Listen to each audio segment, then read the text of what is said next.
Ya, tamu kita berikutnya adalah Iman Surahman. Terima kasih, Man. Sama-sama, Bang. Saya bertemu Anda pertama kali di Entikong, sebuah kota kecil di perbatasan Indonesia dan Malaysia ya. Betul. Boleh tahu kenapa Anda ada di sana waktu itu ya? Kita sambangi anak-anak di perbatasan, Bang. Jadi barengan sama teman-teman pendongeng yang lain. Kita mendongeng untuk anak-anak di sana, menghibur.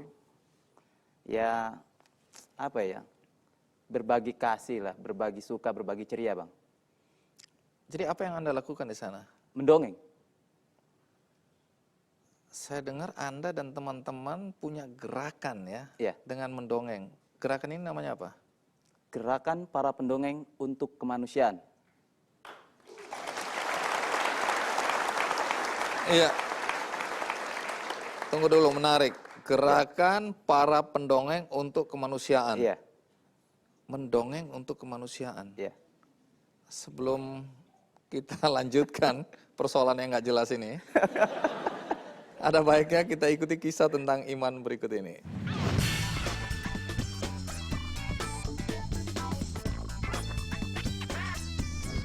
Maraknya jejaring sosial di dunia maya dan permainan online atau games membuat seolah dunia tak berjarak. Namun justru hal ini dapat mengurangi makna interaksi yang sesungguhnya.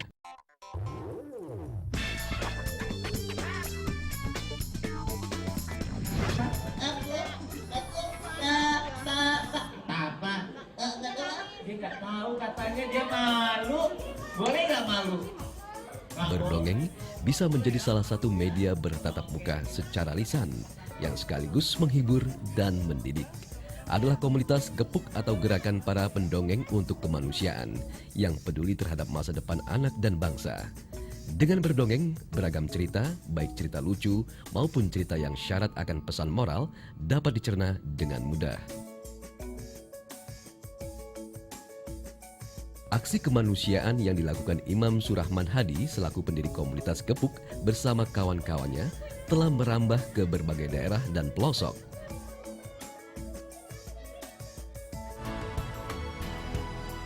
Di antaranya, berdongeng di daerah bencana alam, dongeng saat mudik lebaran, memberikan motivasi di lapas, bahkan hingga ke luar negeri di Pakistan, dan juga di daerah perbatasan Entikong, Kalimantan Barat, Indonesia, Malaysia.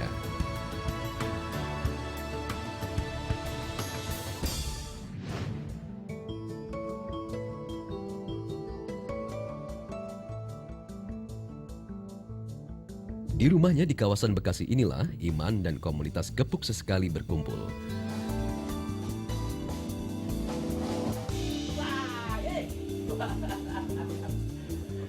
Anggota komunitas Gepuk ini datang dari latar belakang yang berbeda-beda. Ada yang guru, karyawan, penyiar, maupun murni hanya sebagai pendongeng.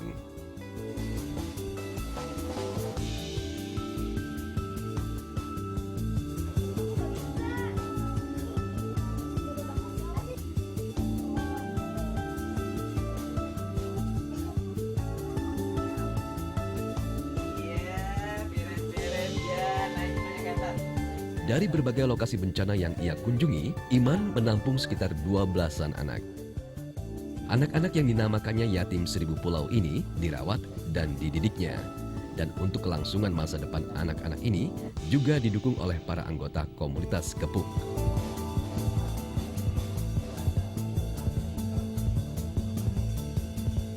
Mendongeng atau kemanusiaan tidak saja memberikan hiburan, namun sekaligus harapan baru untuk masa depan yang lebih cerah.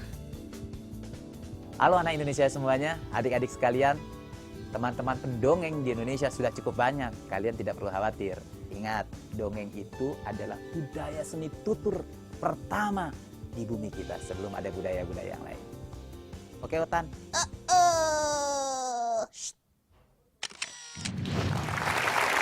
Iya, boleh cerita bagaimana sampai Anda dan teman-teman kepikiran untuk membuat gerakan Gepuk ini? Iya, jadi kita turun ke aksi kemanusiaan kemanapun, tiba-tiba kita tertarik untuk bantu anak-anak di Somalia, walaupun kita nggak turun. Ketika satu lembaga minta tanya, ini dari mana bantuan ini datang? Kita bingung, nama kita apa ya? Kita kebingungan cari. Ada yang bilang ini, ada yang bilang itu. Udah kita bikin gepuk aja namanya. Disingkat yaitu tadi. Walaupun 6 bulan kemudian saya sedih, Bang. Karena Ternyata nama gepuk itu nama makanan, Bang.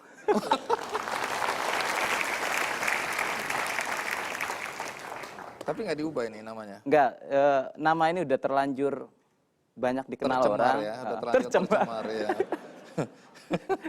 Oke, gepuk, gerakan para pendongeng untuk kemanusiaan ya. Menarik karena kenapa sampai harus diembel-embeli untuk kemanusiaan? Karena teman-teman pendongeng ini sebagian besar juga ada sebagai profesi ya. Jadi yang profesi kan untuk cari uang, Bang. Untuk dapur rumahnya. Nah, kalau yang ini murni untuk kemanusiaan, untuk semuanya. Jadi siapa relawan yang tergabung di gepuk ini? Banyak sekali. Ada 2 kelompok relawan. Yang pertama, mereka memang pendongeng hobi. Yang kedua, memang pendongeng profesi. Oh, 2 jenis makhluk gitu Iya. ya. Iya. Dan saya lihat ada beberapa di antaranya hadir ya. Iya, Boleh Om. berdiri, teman-teman dari gepuk. Nah, ini. Iya. Wah, semua bawa teman ini ya. Oke, terima kasih. Silakan duduk lagi. Wah, menarik ya. Udah besar tapi kekanak-kanakan ya. Iya. Nah, sebelum saya bertanya lebih jauh, Anda sendiri mulai mendongeng sejak kapan? Saya mendongeng dari mulai lulus SMA mungkin ya. Karena dari hobi, ibu saya punya TK di rumah. Oh, Jadi kalau saya pulang sekolah, pulang kuliah, anak-anak TK masih banyak. Kadang-kadang ada anak yang nangis, ibu saya bingung. Saya suruh diemin. Ya saya cerita, dia apa yang kita pegang kita cerita. Anak itu melongo ngeliat. Saya nggak tahu melongo karena takut atau senang, saya nggak tahu. karena takut udah pasti. Nah, apa sih menariknya profesi sebagai pendongeng? Menarik sekali. Pertama, saya mantan anak-anak. Iya. Dan saya ingat betul guru yang pernah menceritakan tentang kisah Maling Kundang, cerita tentang kapal Nabi Nuh, itu sampai sekarang saya ingat. Wajahnya, ekspresinya, bahkan kalau guru itu menceritakan 2 kali saya ingat, bahkan sampai sekarang saya masih ingat cerita itu. Tapi kalau saat ini saya lupa, ini bukan berarti melupakan guru, Bang. Iya. Yang menceritakan sama saya tentang ini Pulau Sumatera, ini Pulau Kalimantan, ini apa, saya lupa itu. Jadi sebagian dari teman-teman ini memang profesional ya? Iya, Jadi sebagian pekerjaannya mencari nafkahnya dengan mendongeng. Betul. Tapi dalam kegiatan gepuk, Iya. mereka betul-betul menjadi relawan. Iya. Baik, bahkan saya dengar ada atau hampir semua teman-teman yang profesional merelakan sebagian besar dari pendapatan mereka untuk kegiatan sosial ini ya? Iya, jadi untuk beberapa kegiatan yang masuknya dari sisi misalkan ada satu kawan yang dari program yatim, udah 50% langsung kita ambil. Begitu dapat honor 50.000, 25.000 hilang, Bang. Oh, jadi mendongengnya di mana nih? Di semua tempat. Dalam hal ini kan misalnya untuk kegiatan sosial ada bencana. Ya. Dan kemudian teman Anda dan teman-teman terpanggil untuk datang untuk menghibur Ya. anak-anak korban bencana. Nah, di situ kan nggak ada yang orang datang membiayain. Biayanya dari mana?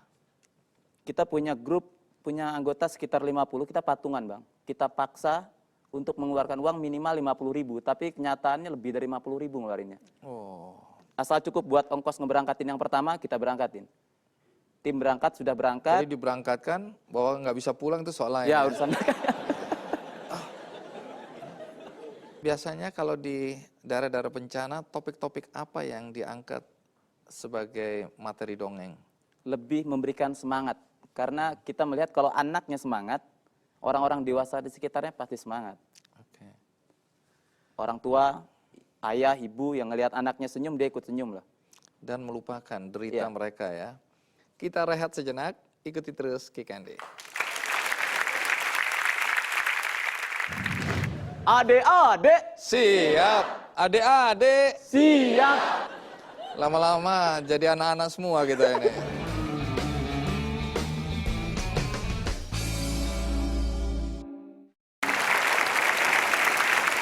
Kalau dilihat dari liputan tadi, Anda dan teman-teman bukan saja mendongeng untuk anak-anak, tapi Anda juga mendongeng untuk orang dewasa, bahkan di penjara ya, di Iya. lembaga pemasyarakatan. Jadi Anda mendongeng di depan narapidana. Iya. Tapi kita nggak bilang mendongeng Bang, kalau mendongeng tinggal tidur kita. Jadi ngomongnya apa? Kita berbagi kisah. Oh, berbagi kisah. Jadi apa yang Anda lakukan di hadapan narapidana?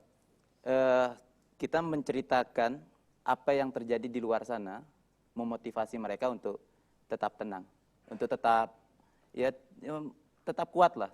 Jadi bukan cuma di daerah-daerah bencana, tapi Anda dan teman-teman tadi disebutkan di terminal-terminal ya, pada saat mudik lebaran. Iya, Siapa yang punya gagasan itu? teman-teman gepuk semuanya. Jadi Tujuannya apa? kita pengen anak-anak pulang kampung ini tetap senang. Jadi orang tua tetap mementingkan kepentingan dan kenyamanan, keamanan untuk anak. Kita pengen anak-anak tetap nyaman pulang kampung, andaikan jalan jauh tetap senang walaupun macet. Jadi kalau orang tua mungkin ngilangin stres gampang kan Bang. Dia ngerokok atau duduk sebentar. Tapi kalau anak-anak kan bingung. Pak minta ini, bapaknya bilang minta ini, nggak ngerti macet. Tambah Stres. Nah, Anda bukan saja mendongeng di dalam negeri, tapi pernah ke Pakistan maksud saya. Iya. Dulu Pakistan itu sempat dihantam banjir bandang hampir separuh negara itu. Jadi saya diminta sama teman-teman dompet duafa untuk berangkat. Saya izin sama teman-teman gepuk, direstui. Kita berangkat, lalu ya kita dongeng di sana. Pakai bahasa apa? Itu yang saya bingung awalnya. Jadi saya siapkan bahasa Arab. Saya kebetulan pernah belajar bahasa Arab. Saya siapkan betul tuh bahasa Arab luar biasa. Coba kira-kira apa yang Anda ingat waktu bercerita dalam bahasa Arab? Enggak juga Bang. Jadi begitu sampai sana bahasanya bukan bahasa Arab ternyata. Apa? Bahasa Arab Urdu. Wah, Wah, stres terus? saya. Saya tanya sama relawan di sana, saya tanya, ini anak-anak bisa bahasa Inggris nggak? Wah, dia nggak bisa. Alhamdulillah, saya juga nggak bisa. Saya bilang.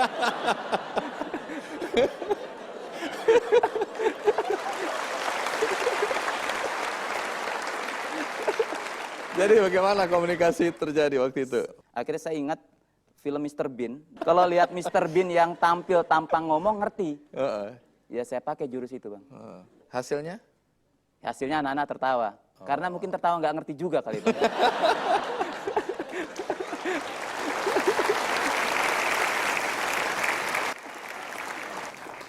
Oke, jadi mungkin saatnya Iman, Ya. kita minta Anda sendiri atau bersama teman-teman?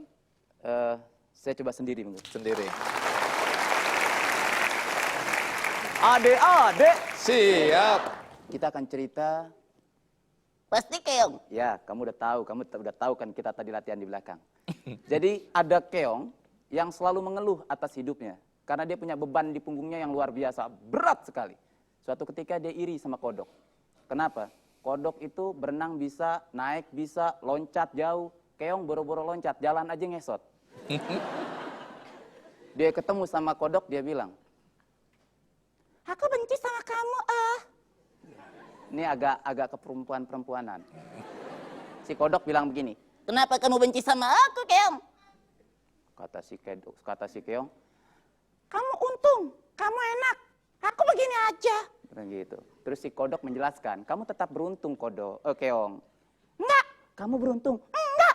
Benar, kamu beruntung. Enggak. Benar, sumpah deh, demi Tuhan.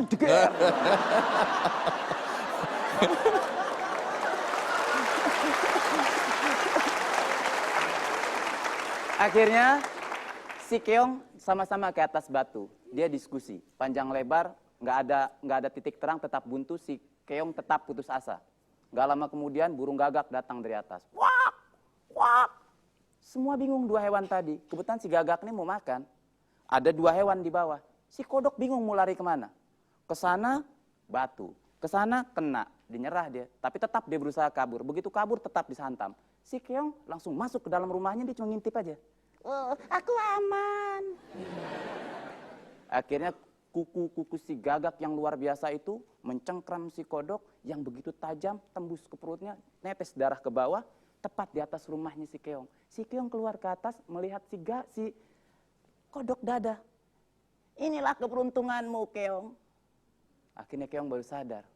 Ternyata rumah yang menjadi beban selama ini yang menyelamatkan hidupnya dan panjang umur. Sejak saat itu, si keong terus bersyukur. Apa yang diterimanya, apa yang dia punya, dia terus bersyukur. Bahwa masalah yang dikasih sama Tuhan, sesungguhnya di balik itu adalah ada keselamatan. Nah, adik-adik semuanya, jadi jangan bingung. Kalau yang punya rambut kribo, Oke, baik. Dengan demikian berakhir sudah.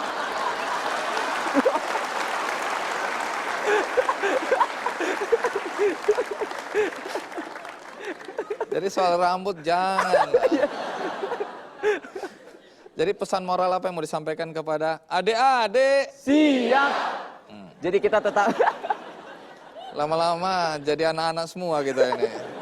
Jadi pesan moralnya apa? pesan moralnya bahwa kita tidak pernah boleh mengeluh apapun yang terjadi, misalkan di tempat bencana, bahwa di balik ini semua akan ada kemudahan. Dan kita nggak pernah tahu bahwa kita merasa musibah ada di belakang kita, sesungguhnya itu adalah bagian dari anugerah yang belum kita tahu apa, Dan merupakan hikmah. merupakan hikmah. Man, di ujung acara ini, bolehkah kita memanggil Lina, memanggil Ima, memanggil Habin untuk hadir ke panggung? Karena Kick Andy Foundation ingin memberikan dukungan atas gerakan yang dilakukan oleh teman-teman, termasuk Iman. Makasih. Iya, silakan.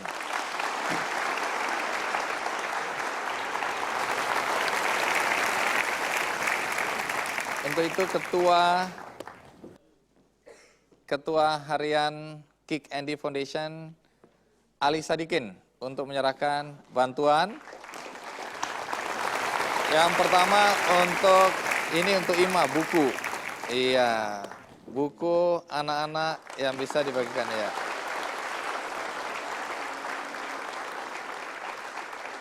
Berikutnya buku juga untuk teman-teman dari Sahabat Anak.